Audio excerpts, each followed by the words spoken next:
আমরা সংসারে থেকেও কিভাবে খুশি থাকব, এই নিয়ে আজ আমার ভিডিও। তো চলো, আমরা সংসার করি কিন্তু কিছু কিছু সময় আমরা খুশি থাকতে পারি না। তো আমাদের এই সংসার থেকেও আমাদের খুশিতে থাকতে হবে, সেইভাবে আমাদের চলাফেরা করা উচিত। সংসার জীবনে থাকতে গেলে অনেক কিছু পরিস্থিতি ঘটে, অনেক কিছু ঘটে, যেটা হচ্ছে আমাদের কষ্টের কারণ হয়। আমরা এতটা কষ্ট পাই, এতটা যন্ত্রণা পাই যে কাউকে বলে বোঝাতে পারি না, বা কাউকে বললেও তো সেই কষ্টের ভাগিদার তো আর কেউ হবে না। তো তাই এই সংসার করতে গেলে কষ্টও থাকবে, দুঃখও থাকবে, সুখ থাকবে, সব কিছু থাকবে। যখন সুখ থাকবে তখন আমরা খুব আনন্দেতে থাকি, আর যখন খুব কষ্ট অনুভূতি থাকে তখন আমাদের সেই আনন্দটা আমাদের মনের মধ্যে আর থাকে না। তাই আমাদের মনে হয় যেন যত দুঃখ এসে আমাদের মধ্যে বাসা বেঁধেছে। তো সেই জন্য বলছি, এই দুঃখটা যখন আসবে সেই দুঃখটাকে মনের মধ্যে চেপে রেখে বেশি করে শিশুদের সঙ্গে সেই সময়টা মিশবেন। দেখবে শিশুরা আনন্দ করে, খেলা করে, শিশুদের ওই মিষ্টি মিষ্টি কথাবার্তা থাকে, যেগুলো হচ্ছে গিয়ে মনে আনন্দ দান করে। তখন সেই কষ্টের কথাটা না ভুলে যাওয়া যায়। আর যে মানুষটা কষ্ট দিয়েছে সেই মানুষটা থেকে একটু দূরে থাকার চেষ্টা করবে, কারণ সেই মানুষটার কাছাকাছি গেলে তখন কি হয়, সেই একই পীড়া বারে বারে আসে। তখন সেই একটা মেন্টালি টর্চার করে কথা বললো, তখন সেই মেন্টালি টর্চার থেকে আমাদের নানা রকম চিন্তা হয় যে এটার থেকে এটা হবে না তো, এটা থেকে ওটা হবে না তো, তখন আমরা নানা রকমের চিন্তা ভাবনা করতে থাকি। সেই চিন্তাটা আমাদের মাথা থেকে কিছুতেই বেরোতে থাকে না।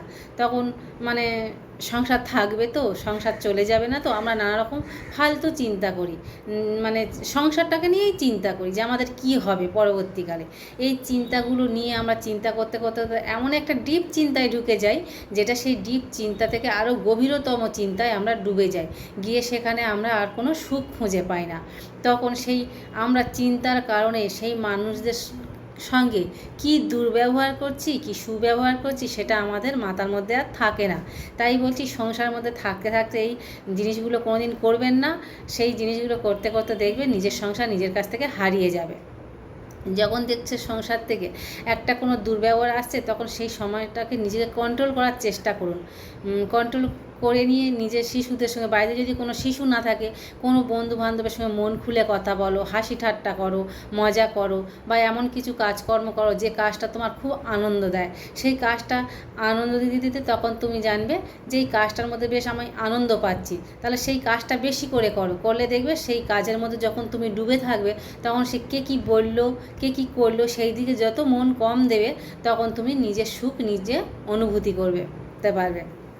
তো সেই জন্য বলছি, সংসার মধ্যে থেকেও আমরা সব সময় খুশিতে থাকতে পারি। এক এক সময় কি হয় যে যখন প্রথম জীবনে বিয়ে হয়, তখন মনে হচ্ছে যেন স্বামী স্ত্রীর সঙ্গে খুব নতুন নতুন কতটা গাঢ় গাঢ় মিল, তারপর আস্তে আস্তে অল্প অল্প পুরানো হতে হতে যেন সম্পর্কটা ভেঙে যাচ্ছে। এসব কিছু নয়। আসল কথা, তখন আমরা নতুন নতুন যখন বিয়ে হয়ে আসি, তখন আমাদের জীবনে আমরা আমাদের স্বামী ছাড়া তেমন অন্য কোনো মানুষকে তেমন চিনতাম না। তাই স্বামীদের উপর বেশি নির্ভরশীল হয়ে পড়তাম। তো তখন স্বামীকে বেশি খেয়াল রাখতাম, স্বামীকে বেশি যত্ন নিতাম। তখন স্বামীও দেখতে যে নিজের প্রতিও বেশি যত্ন নিচ্ছে, নিজের প্রতি বেশি খেয়াল রাখছে। তারপর দিনের পর দিন যত দিন যায়, তখন আমরা পারিপার্শ্বিক মানুষকে চিনতে পারি। তারপর মানুষের সঙ্গে মিশতে থাকি, তখন স্বামীর প্রতি যে সঙ্গটা আমরা বেশি দিতাম, তখন আস্তে আস্তে চারিদিকে আমাদের সঙ্গটা ছড়িয়ে পড়ছে। তখন যেমন স্বামীর সঙ্গে সঙ্গটা একটু কমে যাচ্ছে, তখন সেই স্বামীও কিন্তু স্ত্রীর প্রতিও আস্তে আস্তে একটু সঙ্গ কমে যায়। এইভাবে সঙ্গটা কমতে থাকে, কমতে কমতে তখন আমরা ভাবি যখন স্বামীকে আমরা কাছে পেতে চাই, তখন হয়তো স্বামী সঙ্গ দিচ্ছে না, বা স্বামী যখন স্ত্রীকে কাছে পেতে চায়, তখন হয়তো স্ত্রী অন্য কোনো বন্ধু বান্ধবের সঙ্গে হয়তো সময় দিচ্ছে, বা এমনি গল্প করছে। সময় দিচ্ছে অন্য কোনো সময়ের খারাপের কথা বলছি না, হয়তো গল্প। তখন হয়তো ধর ওকে ডাকছি, আমার কথা শুনছে না, এই করছে না, ওই। তখন স্বামী স্ত্রীকে ভুল বুঝছে। আর একটা স্ত্রীও তখন ভাবে, যখন আমি আমার স্বামীকে কাছে পেতে চাইছি, তখন স্বামীও কাছে আসে না, তখন স্ত্রীও সেই স্বামীকে ভুল বুঝছে। এইভাবে স্বামী স্ত্রীর মধ্যে ভুল বোঝাবুঝি হয়। তো এই ভুল বোঝাবুঝি না করে যখন দেখছে স্বামী ডাকছে, তো স্বামীকে একটু বুঝিয়ে বলো, আসছি, একটু ওয়েট করো, তখন সঙ্গে সঙ্গে এসে যাওয়ার চেষ্টা করো। আর স্বামী যখন স্ত্রীকে কাজ, তখন স্বামীকে সেই জায়গাটাও খেয়াল রাখতে হবে যে আমি বন্ধু বান্ধবের সঙ্গে যত সময় দিই না কেন এক্সট্রা দিই, তখন সেই স্ত্রীকে স্বামী যখন ডাকবে বা কিছু বলবে, সেই সময় একটু সময় দেওয়াটা উচিত। এই ক্ষেত্রে বলবো, স্বামীও যখন স্ত্রীকে কাছে সঙ্গ দেওয়ার সময় চেষ্টা করে, তখন স্বামী হয়তো ক্লান্ত বোধ করে বা কোনো কিছু, তখন হয়তো সে স্ত্রীর কাছে যেতে চায় না বা অস্বস্তি বোধ করে, তখন স্বামীকেও বুঝিয়ে বলা উচিত স্ত্রীকে, যাতে স্ত্রী সেই জায়গাটা বুঝে নেয়। কিন্তু স্বামী সেই সময়টা কী করে, বুঝিয়ে না বলে তখন স্বামী খ্যাক করে ওঠে, মানে দুর্ব্যবহার করে, যেটা হচ্ছে স্ত্রীর পক্ষে খুব খারাপ লাগে।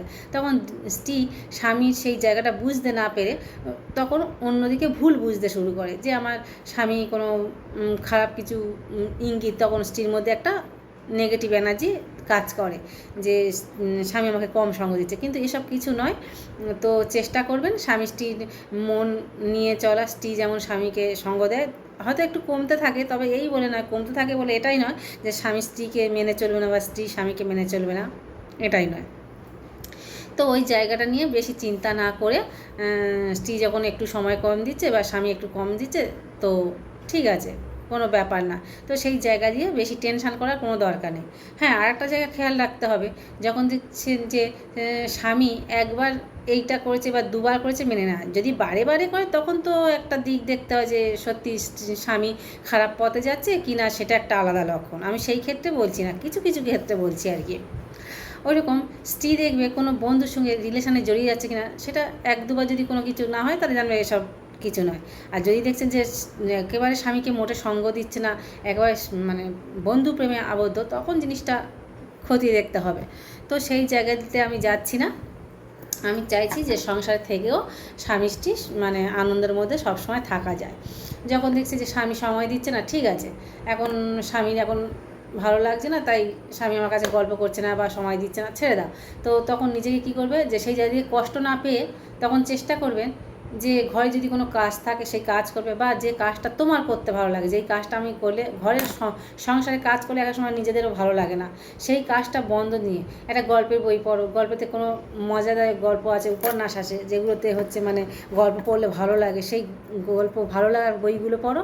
দেখবে মনটা যখন তার বইয়ের মধ্যে নিমজ্জিত করবে, তখন বই এক এক সময় হয় না, একটা সুন্দর একটা মিষ্টি গল্প পড়লে নিজেদের মন আরও সেই গল্পের পর কী আছে, যেমন আমরা একটা সিনেমা দেখি, এইটার পরে এটা কী হবে, যেমন দেখতে আকর্ষণ অনুভূতি হয়, সেই রকম দেখবেন গল্পের বই পড়তে হতে এমন একটা আকর্ষণের মধ্যে ডুবে যাবে যে তারপরে কী ঘটনা হলো, এই জিনিস করতে তখন দেখবে সেই জায়গাটা তোমার আনন্দ দেবে।